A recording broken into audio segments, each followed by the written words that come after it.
Cette intelligence, on la trouve magnifiquement dans la nature, elle nous le montre. Voilà, le printemps arrive maintenant, c'est l'enchantement.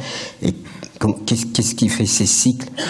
Alors on me dit, mais tu fais trop, pourquoi tu n'achètes pas tes légumes? J'ai dit, mon jardin, c'est non négociable. J'ai renoncé à beaucoup de choses. Mon jardin, non négociable. Pourquoi non négociable? Parce que c'est avec ça que je retrouve les fondements de la vie.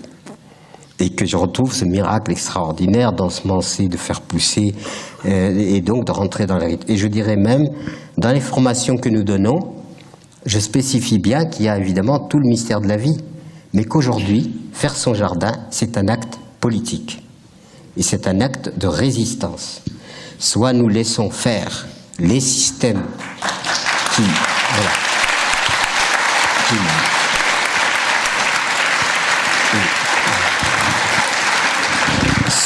soit nous nous laissons donner la béquée par tout un système organisé et complexe, mais à condition d'avoir de l'argent, soit nous disons profondément notre survie n'est pas négociable.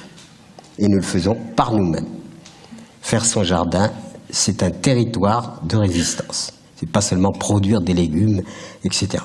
Et l'agroécologie, il ne faut pas la réduire à simplement une alternative agronomique, mais c'est une posture et c'est une orientation qui aboutit à faire que les humains reprennent en charge leur propre destin et leur propre survie.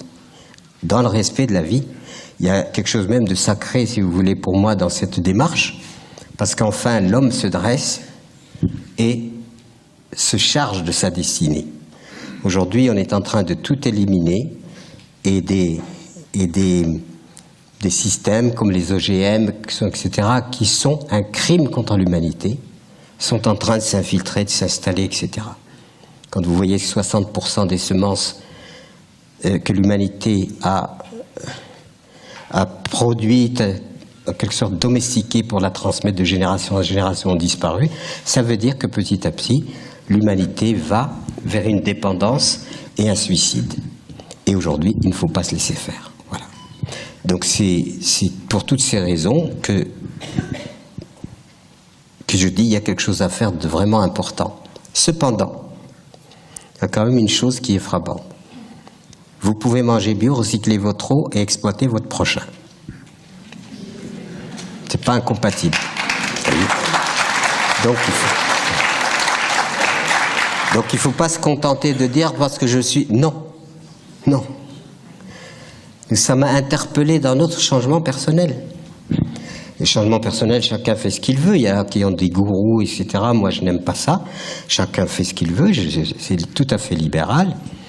Mais si vous voulez, vous pouvez aller manifester contre ceci, cela, rentrer chez vous et pourrir la vie de tous ceux qui vous entourent.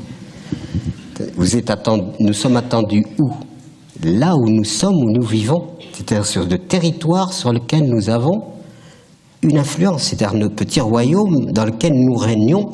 Et c'est à partir de là que c'est notre nature elle-même qui doit être interpellée dans le changement humain.